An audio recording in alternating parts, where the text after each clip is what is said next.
Maya had never imagined she would step foot inside the Golden Gate Music Academy. The building looked like something from a fairy tale, with its tall white columns and shiny marble steps that sparkled in the afternoon sun. She pulled her oldie jacket tighter around herself as she walked up those steps, feeling like she didn't belong there at all. The reason she was there wasn't even for herself. Her little brother Alex needed to pick up some sheet music for his violin lessons. Their mom had been working double shifts at the diner just to afford those lessons, and today, she couldn't get away from work. So Maya had volunteered to make the trip across town on 2 different buses, even though it meant missing her part-time job at the grocery store. As she pushed open the heavy glass doors, Maya felt her breath catch in her throat. The lobby was enormous, with a ceiling so high it made her dizzy to look up. Crystal chandeliers hung down like frozen fireworks, casting tiny rainbows on the polished floor. Everything was so clean and bright that Maya worried her sneakers might leave marks on the perfect white marble. But what really caught her attention was the piano. It sat right in the center of the lobby like a beautiful black jewel, its surface so shiny she could see her reflection in it. Maya had seen pianos before, of course, but never one like this. This wasn't like the beat-up old piano at the community center where she had taught herself to play. This one looked like it had never been touched by anyone who didn't have perfectly clean hands and expensive clothes. Students moved around the lobby like they owned the place, and maybe they did. Their backpacks looked more expensive than Maya's entire wardrobe. She watched a girl about her own age complaining to her mother about having to practice only 3 hours that day instead of 4. 3 hours. Maya was lucky if she could get 30 minutes on the community center piano before someone else needed it. The conversations floating around her made Maya feel like she was listening to a foreign language. Kids talked about their private tutors, their summer programs in Europe, and their upcoming auditions for prestigious schools. One boy was showing off photos from his family's vacation to Vienna, where they had attended concerts in famous halls that Maya had only read about online. Maya tried to make herself invisible as she approached the reception desk. The woman behind it wore pearls and a smile that looked painted on. When Maya asked about picking up sheet music for her brother, the woman's eyebrows rose slightly as she looked Maya up and down. It was just for a second, but Maya caught it. She was used to that look by now. While waiting for the receptionist to find Alex's music, Maya found herself drawn back to the piano like a magnet. She had been playing for 7 years, ever since she was 9 years old, and had discovered that old piano at the community center. Nobody had taught her properly at first. She had learned by watching YouTube videos on the library's computers, borrowing books about music theory, and just experimenting until things sounded right. The piano at the community center had several keys that stuck and a few that didn't make any sound at all. Maya had learned to work around those problems, creating her own versions of songs that avoided the broken keys.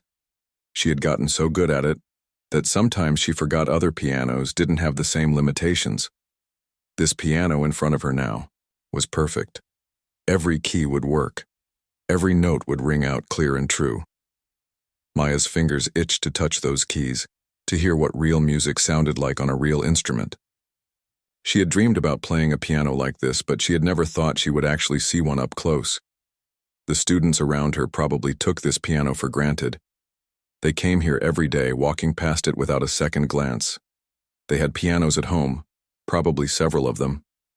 They had never had to wait in line at the community center, or deal with keys that didn't work, or practice with headphones on a keyboard that felt nothing like the real thing. Maya looked around the lobby again. More students had arrived for their afternoon lessons.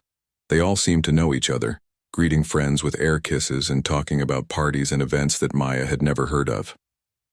Their shoes were polished, their clothes perfectly pressed. Even their casual outfits probably cost more than Maya's family spent on groceries in a month. She thought about her own musical journey, how different it had been from theirs. While they were taking lessons with famous teachers, she was learning scales from a library book that was missing half its pages. While they were performing in recitals in beautiful halls, she was playing quietly in her bedroom, afraid the neighbors might complain about the noise. But Maya loved music more than anything else in the world. It was the one thing that made sense to her, the one place where she felt truly free. When she played, she forgot about everything else. The bills her mother worried about, The way some kids at school looked at her clothes. The constant feeling that she was on the outside looking in. The piano seemed to be calling to her. She took a step closer, then another. The bench was the perfect height, covered in soft leather that probably cost more than her family's monthly rent. Maya's hands were shaking slightly as she reached toward the keyboard cover. She had never touched anything so expensive in her life. Around her, the lobby continued to buzz with activity. Parents checked their phones while waiting for lessons to end. Students tuned their instruments and practiced difficult passages. Teachers moved between rooms, carrying folders full of sheet music. Nobody was paying attention to the girl in the worn jacket standing next to the piano. Maya's heart was beating so fast she was sure everyone could hear it. She knew she didn't belong here. She knew that touching this piano might get her in trouble. But the pull was too strong to resist. Music was her language, her way of expressing everything she couldn't say with words. And this piano, this beautiful, perfect instrument was right here in front of her. She had spent so many nights dreaming about playing a piano like this. In her dreams, the keys never stuck, the pedals worked perfectly, and every note rang out with crystal clarity. She had imagined how different her favorite pieces would sound on a real piano, how much more beautiful they could be. The receptionist was still looking through files, searching for Alex's sheet music. Maya had a few more minutes to wait. She glanced around one more time, making sure nobody was watching her too closely. Then, slowly, carefully, she reached for the keyboard cover and lifted it up. The keys were perfect, white as fresh snow, black as midnight. Not a single fingerprint or scratch marred their surface. Maya's breath caught in her throat as she looked down at them. She had dreamed of this moment without ever believing it would really happen. Her fingers hovered over the keys, not quite touching them yet. She could almost hear the music in her head, the pieces she had practiced thousands of times on inferior instruments. How would they sound here? How would it feel to play without having to work around broken keys and sticky pedals? The moment stretched out like a held breath. Maya stood there, poised between her old world and something entirely new, not knowing that in just a few seconds everything in her life was about to change forever.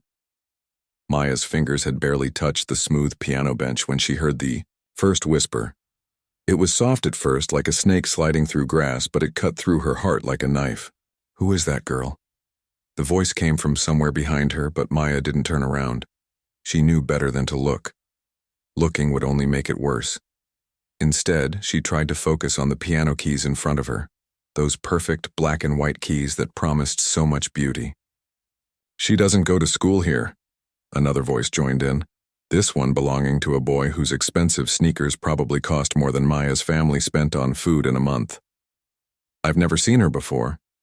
Maya felt her cheeks getting hot. She wanted to disappear, to melt into the marble floor and never come back.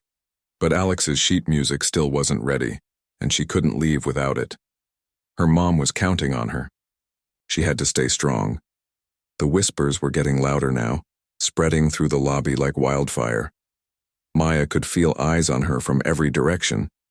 She tried to make herself smaller, hunching her shoulders and pulling her old jacket tighter around her body. The jacket had been her dad's before he left, and it was too big for her, but it was warm and it smelled like home. "Look at her clothes," someone giggled. It was a girl's voice, probably around Maya's age, but it sounded so cruel that it might as well have come from a much older person. Where did she even come from? Maya's hands were shaking now. She had been poor her whole life, but she had never felt it as sharply as she did in this moment. At her regular school, there were other kids like her, kids whose clothes came from thrift stores, whose shoes had holes in them, whose lunches came from the free program. Here she was completely alone. "Maybe she's lost," another student suggested, and Maya could hear the fake concern in their voice. "Should we call security?" The word security hit Maya like a punch to the stomach.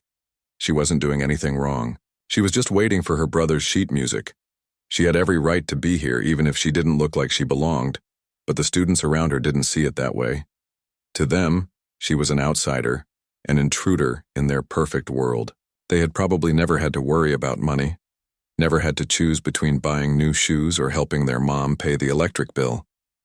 They lived in a different universe, one where everything was clean and shiny and easy. Maya tried to ignore them and focus on the piano. Music had always been her escape, the one place where none of this other stuff mattered. When she played, she wasn't the poor girl with the second-hand clothes. She was just someone who could make beautiful sounds, someone who could take all the pain and loneliness in her heart and turn it into something that mattered. The piano bench was calling to her. She knew that if she could just sit down and play, everything else would fade away. The cruel voices, the staring eyes, the feeling of being completely out of place. It would all disappear the moment her fingers touched those keys. But as Maya took another step toward the bench, the whispers exploded into something much worse. Oh, my God, she's actually going to touch it. The girl's voice was loud now, not even trying to hide her shock and amusement.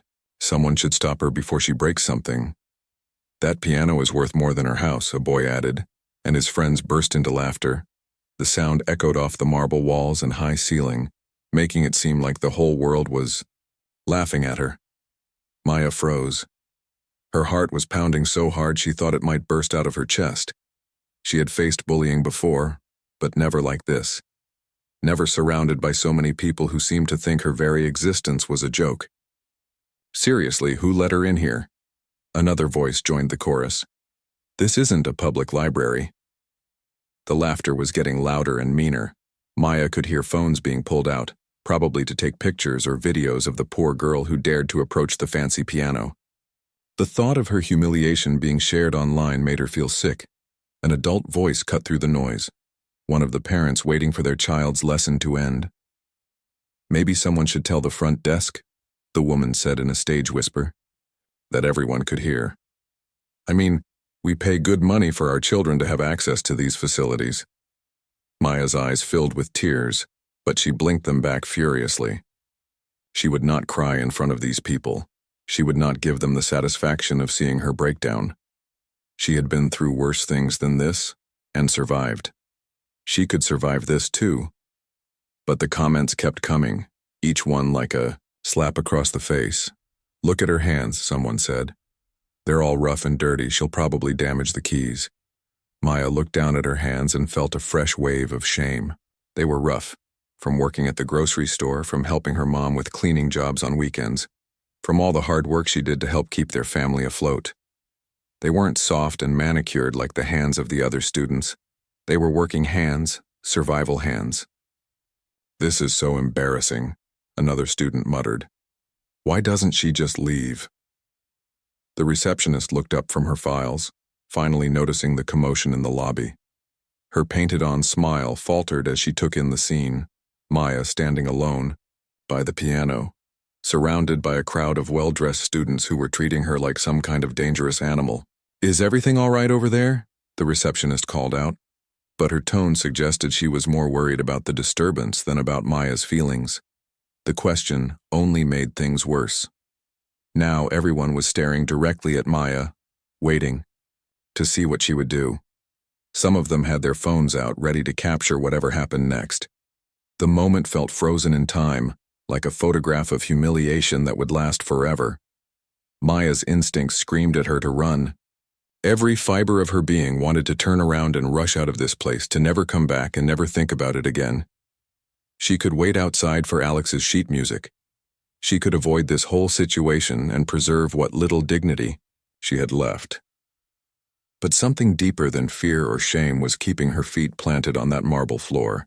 It was the same thing that had driven her to learn piano on a broken instrument, the same thing that had made her practice for hours in a cold community center, the same thing that had filled her dreams with music for 7 long years. It was love, pure, desperate, unshakable love for music itself. Maya lifted her chin and looked at the piano keys again. They were still there, still perfect, still waiting. The laughter and cruel comments continued to swirl around her like a storm, but she began to tune them out. She had learned how to survive storms before. Her hands stopped shaking. Her breathing slowed down. The crowd of students might see a poor girl who didn't belong, but Maya knew who she really was. She was someone who had worked harder for music than any of these privileged kids ever would. She was someone who had earned every note. She played through pure determination and love. Slowly, carefully, Maya sat down on the leather bench. The laughter reached a crescendo around her, but she barely heard it anymore. Her hands found their position over the keys, and for the first time since entering this building, she smiled. Let them laugh. In a few seconds, they would understand who she really was. Maya closed her eyes and let the world disappear around her. The laughter, the cruel comments, the staring faces, all of it faded into silence as she placed her fingers on the piano keys for the first time. The keys felt cool and smooth under her fingertips, nothing like the sticky, worn keys she was used to at the community center. For a moment, she just sat there, letting her hands rest on the keys without pressing down. This was it. This was the moment she had dreamed about for 7 years. All those nights when she had fallen asleep imagining what it would feel like to play a real piano, a perfect piano. All those times she had closed her eyes while practicing on the old broken instrument and pretended she was somewhere else. Somewhere beautiful. The crowd behind her was still laughing, still making jokes, but their voices seemed to come from very far away now. Maya took a deep breath and felt something shift inside her chest. It was like a door opening, or a bird spreading. Its wings, all the fear and shame and anger she had been carrying began to transform into something else entirely. She pressed down on the first key. The note that came out was pure magic. It rang through the lobby like a crystal bell, clear and perfect and true. Maya had never heard anything so beautiful in her life. This single note contained more music than she had ever been able to create on the broken piano at the community center.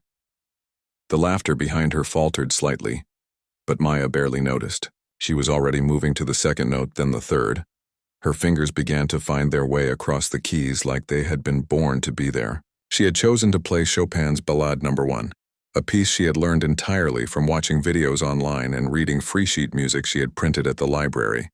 It was not an easy piece. The music was full of complex passages, sudden changes, in tempo, and emotions that ran as deep as the ocean. Maya had been working on it for 2 years, practicing the difficult parts over and over on an instrument that could barely handle simple songs. She had never played it all the way through without having to stop for a broken key or a pedal that didn't work. But now, on this perfect piano, the music began to flow out of her like water from a broken dam. The melody started soft and sweet, like a lullaby or a memory of childhood. Maya's left hand found the bass notes that gave the music its foundation, while her right hand danced through the higher notes that carried the main tune. Every key responded exactly as it should. Every note sang out with perfect clarity. As she played, Maya felt herself disappearing into the music. This was what she lived for, this feeling of being completely connected to something bigger than herself. The piano wasn't just an instrument anymore. It was an extension of her own heart and soul. Every emotion she had ever felt, every dream she had ever dreamed, was flowing out through her fingers and into the air around her. The music began to build, becoming more complex and passionate. Maya's hands moved across the keys with growing confidence, finding combinations of notes that she had only been able to imagine before. On the community center piano, some of these passages were impossible to play because of the broken keys. But here, every note was available to her. She could finally play the piece the way it was meant to be played. Behind her, something strange was happening. The laughter was getting quieter. Conversations were stopping mid-sentence. Maya was too lost in the music to notice, but the crowd of students and parents was beginning to pay attention to what they were hearing. The melody moved into a section that Maya had always loved, a part where the music seemed to tell a story of longing and hope. Her interpretation wasn't technically perfect. She had never had proper lessons, never learned the right way to hold her hands or move her fingers. But there was something in her playing that no amount of expensive training could teach. Was the sound of real life. Every note carried the weight of her experiences. The sadness of watching her mother work 2 jobs just to keep food on the table. The loneliness of being different from everyone else at school. The frustration of wanting something so badly and not being able to afford it. but also the joy of discovering that she had this gift, this ability to create beauty out of nothing but her own determination. Maya's playing told the story of countless hours spent at the community center, waiting in line for her turn at the broken piano. It told the story of learning complex pieces by watching free videos on the library computer, rewinding the same sections over and over until she understood how the music worked. It told the story of practicing silently on a tabletop when she couldn't get to a real piano, moving her fingers through the motions and hearing the music only in her head. The Chopin piece moved into its most difficult section, a passage that required both hands to work together in perfect coordination, while playing completely different rhythms. Maya had struggled with this part for months, unable to practice it properly because the community center piano was missing two of the keys she needed. But now, with all the keys working perfectly, the passage opened up like a flower blooming. Maya's left hand provided a steady driving rhythm while her right hand soared through a melody that seemed to reach toward the sky. The music filled every corner of the enormous lobby, bouncing off the marble walls and crystal chandeliers like light bouncing off mirrors. For the first time since she had started playing, Maya became aware that something had changed around her. The cruel laughter had stopped completely. In fact, all the noise had stopped. The lobby had become so quiet that the only sound was the piano singing under her fingers. But Maya couldn't stop now. Even if she had wanted to, the music had taken control of her, carrying her forward like a river carrying a leaf. She was approaching the climax of the piece, the moment where all the different melodies and emotions came together in one powerful, heart-stopping moment. Her hands flew across the keys, playing notes that seemed impossible for someone who had never had a proper lesson. But Maya wasn't thinking about technique anymore. She wasn't thinking about anything except the music itself, the way it made her feel, the way it connected her to something eternal and beautiful and true. The climax hit like lightning striking the ground. Maya's entire body was involved now, swaying with the rhythm, feeling every note in her bones. The music was telling the story of every person who had ever been told they didn't belong, who had ever been laughed at for dreaming too big, who had ever refused to give up no matter how hard things got. As the intense passage began to wind down, Maya guided the music back toward the gentle, sweet melody from the beginning. But now it was different, transformed by everything that had come before it. It was the same tune, but it carried new meaning, new depth. It was like seeing a familiar face after a long journey and recognizing how much you had both changed. Maya's fingers found the final few notes, each one falling like a teardrop into a still pond. The music grew softer and softer, until it was barely a whisper. And then, with one last gentle touch, she played the final note and let it ring out into the silence. For a moment that seemed to last forever, Maya kept her hands on the keys, afraid to move, afraid to break the spell. The note gradually faded until there was nothing left but perfect, absolute silence. Only then did Maya open her eyes and remember where she was. When Maya finally opened her eyes and lifted her hands from the piano keys, the silence around her was so complete it felt like being underwater. She could hear her own heartbeat, her own breathing, but nothing else. The lobby that had been filled with cruel laughter just minutes before was now as quiet as a church. Maya turned around slowly, afraid of what she might see. Were they still laughing at her? Were they recording her on their phones to post online later? Had she made everything worse by daring to play their expensive piano?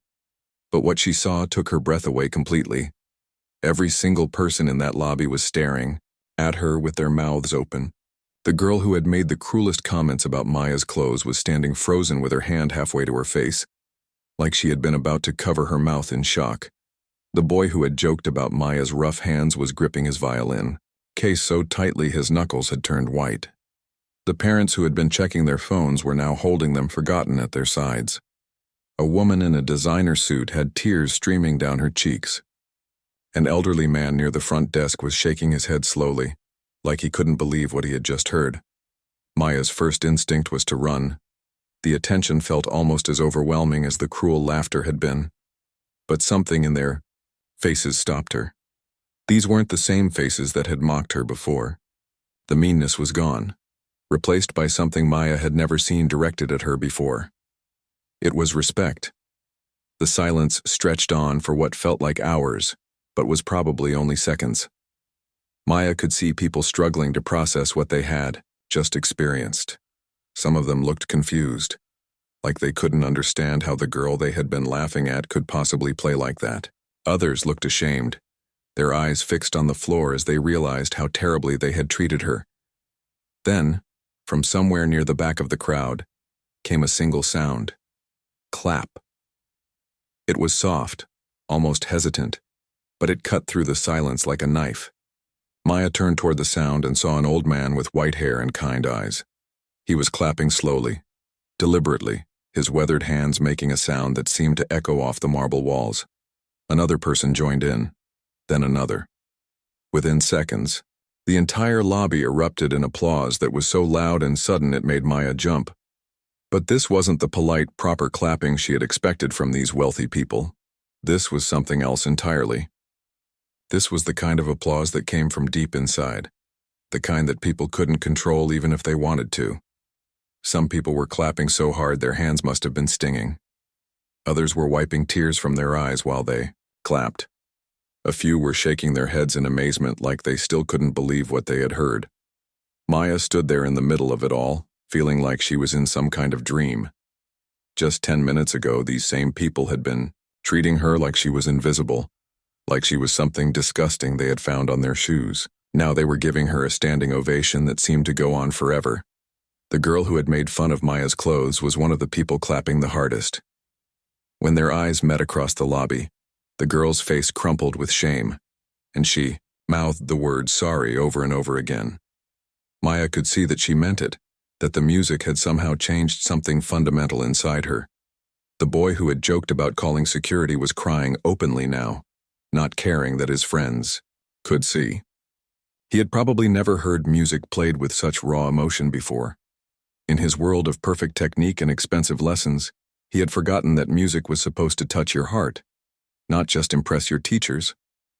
Maya noticed that several people were holding up their phones, but not in the mean way she had expected. They weren't trying to humiliate her. Instead, they looked like they were trying to capture something beautiful, something they knew they would never experience again. Some of them were already posting on social media, but Maya could see from their faces that these weren't cruel posts. These were the kind of posts people made when they had witnessed something miraculous. The applause began to die down, but the amazement on people's faces remained. Maya could hear whispers starting up again, but these were completely different from the cruel whispers that had hurt her before. How did she learn to play like that? I've been taking lessons for 10 years and I could never play with that much feeling. Who is her teacher? I want to study with them.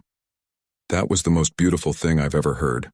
Maya felt tears starting to build up in her own eyes, but these were different tears than the ones she had been fighting back before.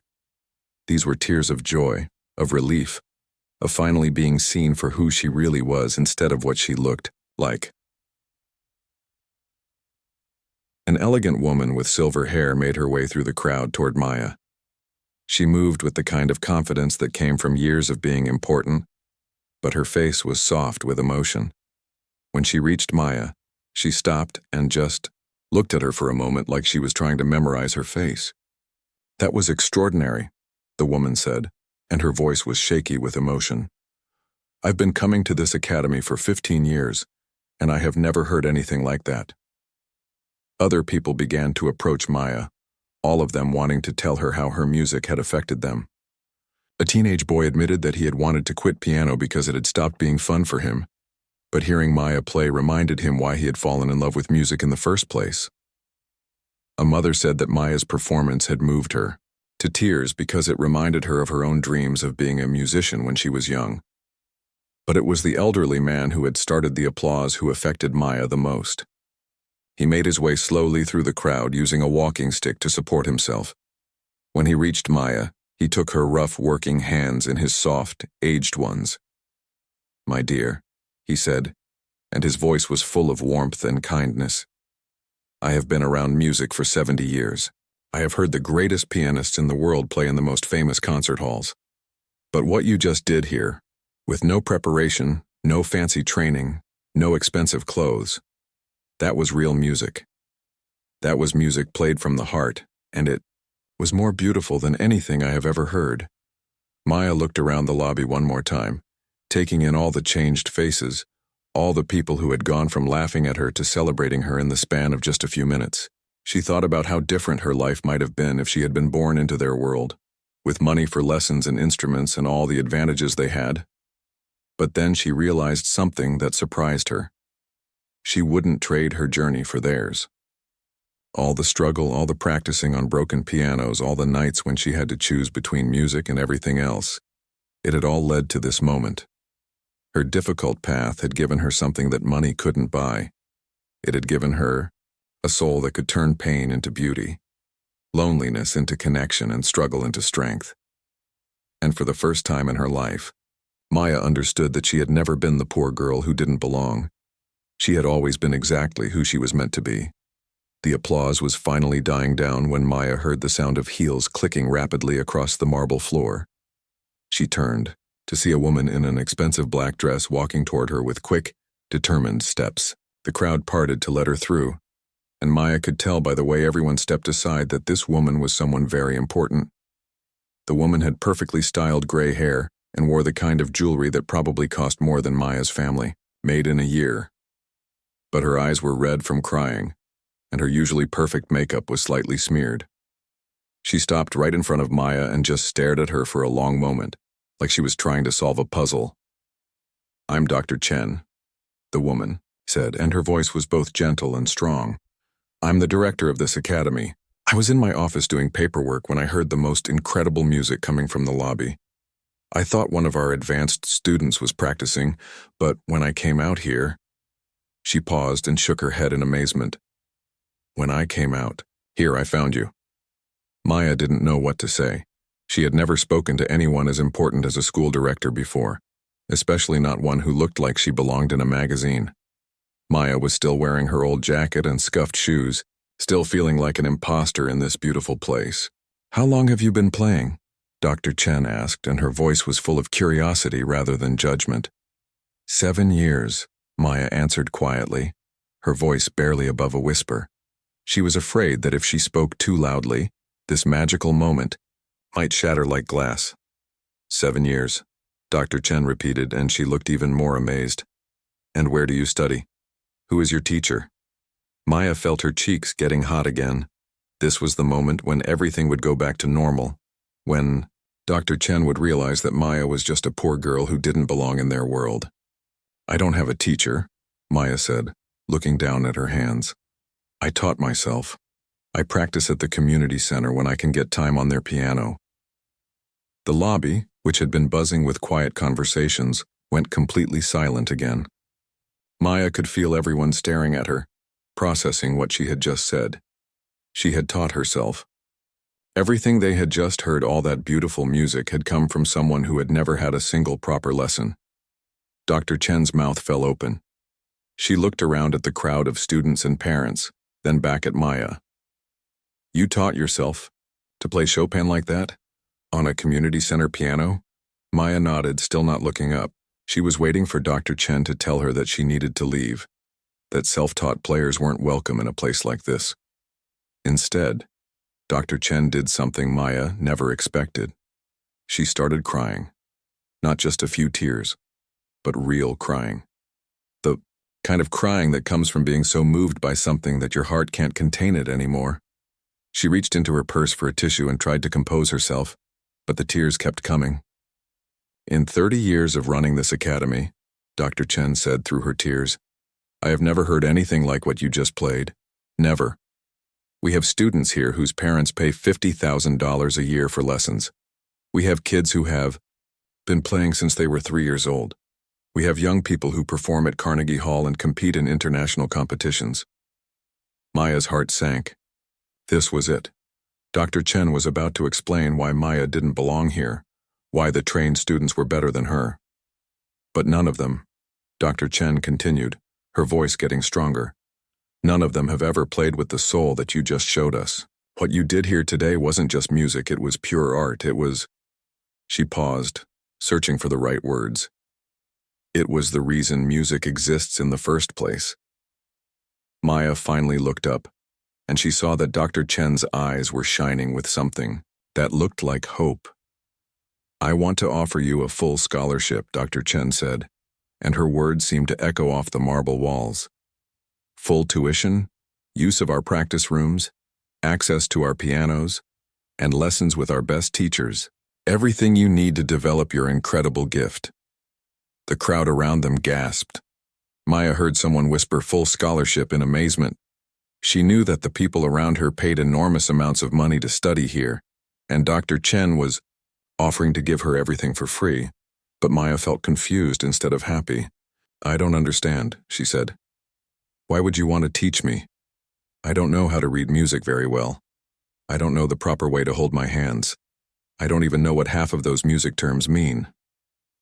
Dr. Chen smiled, and it was the kindest smile Maya had ever seen. "My dear girl, technique can be taught. Proper hand position can be learned. Music theory can be studied. But what you have, that ability to touch people's hearts with your music, that cannot be taught. That is a gift from God, and it's rarer than diamonds."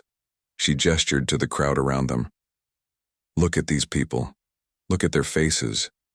Half an hour ago, some of them were being cruel to you. Now they're crying because your music moved them so deeply. Do you know how powerful that is? Do you know how special you are?" Maya looked around the lobby again and saw that Dr. Chen was right. People were still wiping tears from their eyes. The students who had mocked her were now looking at her like she was some kind of superhero.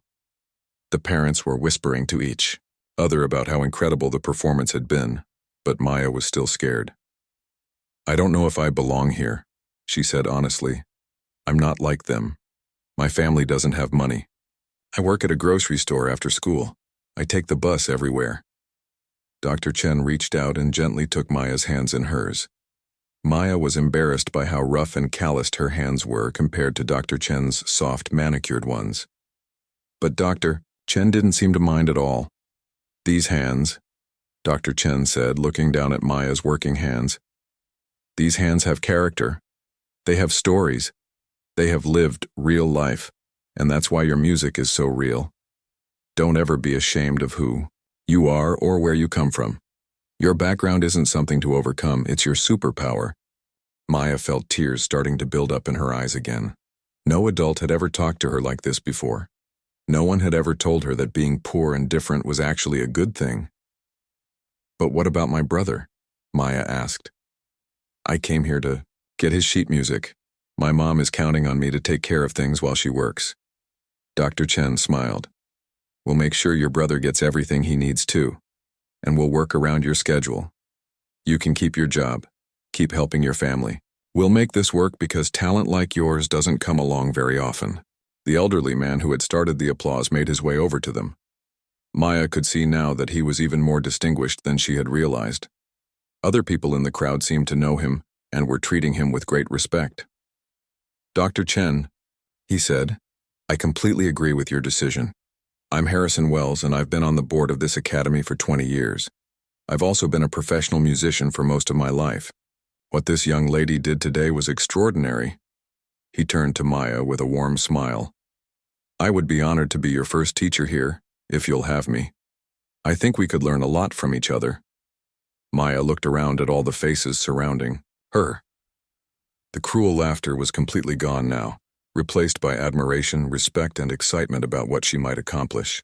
These people who had seemed so different from her just an hour ago were now looking at her like she was exactly where she belonged. Maya thought about her mom, working double shifts at the diner. She thought about Alex and his violin lessons that cost so much money. She thought about all the nights she had dreamed of playing on a real piano, and all the times she had felt like her dreams were too big for someone like her. "Yes," she said, and her voice was stronger now than it had been all day. "Yes, I would love to learn here." The crowd erupted in applause again, but this time Maya wasn't surprised by it. This time she stood tall and smiled back at them, finally, understanding that she had always belonged wherever music was.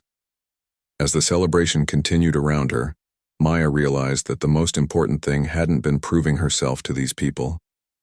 The most important thing had been proving to herself that dreams don't care where you come from. They only care how badly you want them and how hard you're willing to work for them. and Maya had been working toward this moment her entire life.